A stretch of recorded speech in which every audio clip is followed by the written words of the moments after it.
एक बड़े इलाके में उसका आतंक था। कम उम्र में ही वो जुर्म की दुनिया में बड़ा नाम बन चुका था। लोग उसके नाम से खौफ खाते थे। उसे आधुनिक हथियार रखने का शौक था। वो जुर्म के रास्ते सियासत में जाने की तैयारी कर रहा था। लेकिन इसी बीच एनटीपीसी के एक बड़े अफसर का कत्ल होता है। इसके पीछे शक की सुई उसी गैंगस्टर की तरफ घूम जाती है। इसके बाद कानून और पुलिस पर सवाल उठने लगते हैं और बस यहीं से आगाज होता है उस कम उम्र के गैंगस्टर के खात्मे की कहानी का। वो कहानी जिसे एसटीएफ की टीम ने मंगलवार को अंजाम तक पहुंचा दिया। जुर्म की दुनिया का वो खिलाड़ी बेमौत मारा गया। ये कहानी है गैंगस्टर अमन साहू के खात्मे की। सुबह का वक्त था। झारखंड पुलिस की स्पेशल टास्क फोर्स का एक बड़ा दस्ता पड़ोसी राज्य छत्तीसगढ़ की रायपुर जेल में बंद कुख्यात गैंगस्टर अमन साहू को झारखंड लाने के लिए तैयार था। पुलिस की एक बुलेरो और 2 स्कॉर्पियो कार का एक काफिला रायपुर जेल के बाहर मौजूद था।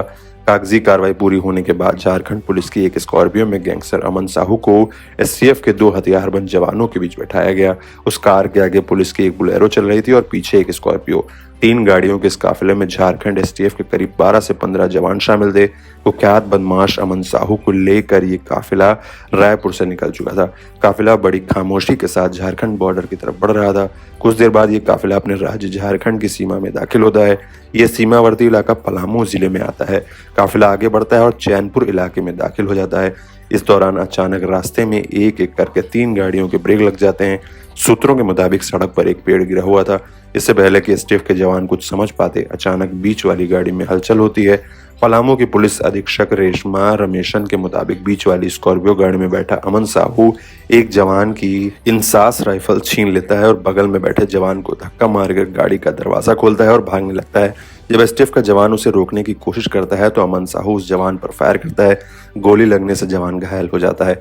हमले के फौरन बाद एसटीएफ टीम जवाबी कार्रवाई करती है। अमन साहू को निशाना बनाकर फायरिंग की जाती है। बस यही वो वक्त था जब अमन साहू पुलिस की गोलियों का शिकार बन जाता है और इस मुठभेड़ में कुख्यात गैंगस्टर अमन साहू की मौत हो जाती है। इस मुठभेड़ के दौरान एसटीएफ का जवान राकेश कुमार घायल हुआ, जिसे मेदिनीनगर के एमएमसीएच में भर्ती कराया गया है।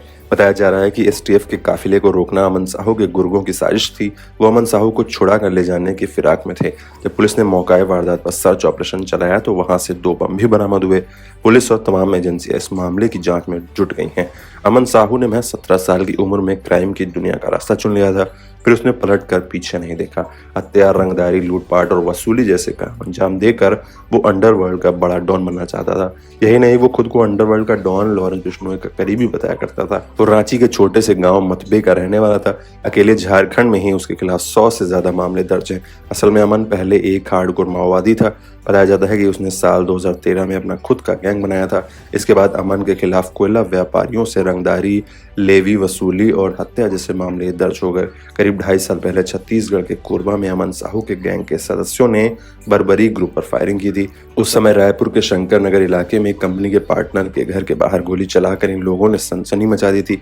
आरोप था कि अमन साहू ने अपने कुछ शूटर रायपुर भेजे थे और उसकी हिटलिस्ट में शहर के कई व्यापारियों के नाम शामिल थे। इस घटना के बाद रायपुर पुलिस ने इस गैंग के 4 सदस्यों को गिरफ्तार किया था। अमन साहू के एनकाउंटर को एनटीपीसी के अधिकारी कुमार की हत्या से जोड़कर देखा जा रहा है। हालांकि झारखंड पुलिस के पास इस हत्या की वजहों का ना तब कोई जवाब था और ना आज है। सूबे के डीजीपी अनुराग गुप्ता ने कुमार गौरव हत्याकांड के सिलसिले में कहा था कि इस मामले में कुछ साफ नहीं है।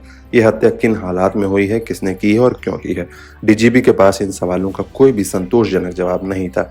राज्य के पुलिस मुखिया ने इतना जरूर कहा कि झारखंड में जो भी क्राइम रहे हैं उनकी साजिश झारखंड के जेलों में रची जा रही है। उन्होंने कहा कि झारखंड में 3 गैंग जेल के अंदर से काम कर रहे हैं, जिनमें विकास तिवारी, अमन श्रीवास्तव और अमन साहू का गैंग शामिल है। कहा जाता है कि अमन साहू लॉरेंस बिश्नोई को गुर्गे सप्लाई करता था और बदले में उसे हाईटेक हथियार मिलते थे।